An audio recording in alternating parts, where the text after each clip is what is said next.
ભરૂચ જિલ્લાના હાંસોટ એપીએમસી ખાતે ખેડૂત અને વેપારીઓને વધુ સુવિધા પૂરી પાડવાના હેતુથી ₹1.70 કરોડના ખર્ચે નવી દુકાન અને ગોડાઉનના નિર્માણ કાર્યનો પ્રારંભ કરવામાં આવ્યો છે। આગેવાનોના હસ્તે ખાતમુહૂર્ત કાર્યક્રમ યોજાયો હતો। હાંસોટ ખેતીવાડી ઉત્પન્ન બજાર સમિતિ દ્વારા 14 નવી દુકાન અને ગોડાઉનના નિર્માણ કાર્યનો પ્રારંભ કરવામાં આવ્યો છે। આ પ્રોજેક્ટ પાછળ કુલ ₹1.70 કરોડનો ખર્ચ કરવામાં આવશે, જેમાં રાજ્ય સરકાર તરફથી ₹53 લાખની સહાય મંજૂર કરવામાં આવી છે।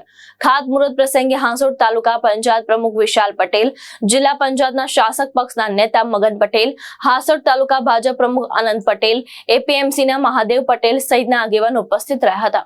આગેવાનોએ જણાવ્યું હતું કે નવી દુકાન અને ગોડાઉનની સુવિધા ઉપલબ્ધ થતા ખેડૂતોને કૃષિ ઉત્પાદનના સંગ્રહ અને વેચાણ માટે વધુ અનુકૂળ વાતાવરણ મળશે અને સાથે જ સ્થાનિક વેપાર પ્રવૃત્તિને પણ પ્રોત્સાહન મળશે। આજ રોજ હાંસોટ એપીએમસી ખાતે શોપ કમ ગોડાઉનનું બાંધકામ માટે ખાતમુહૂર્ત કરવામાં આવ્યું હતું। 14 દુકાનો શોપ કમ ગોડાઉન બાંધવા માટે ₹1.7 કરોડ જેટલું એસ્ટિમેટ થતું હતું।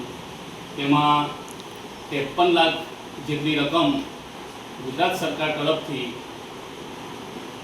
સબસિડી રીતે ખાતામાં જમા પણ થઈ ગઈ છે અને આજ રોજ ખાતમુહૂર્ત પ્રસંગે હાંસોટ તાલુકા પંચાયતના પ્રમુખ શ્રી વિશાલભાઈ, તાલુકા પંચાયતના સદસ્યશ્રીઓ, જિલ્લા પંચાયતના સદસ્ય શ્રી મગનભાઈ, જિલ્લા પંચાયતના શાસક પક્ષના નેતા તથા તમામ મંડળીના ચેરમેનશ્રીઓ, મંડળીના ડિરેક્ટરશ્રીઓ ખૂબ મોટી સંખ્યામાં હાજર રહ્યા હતા।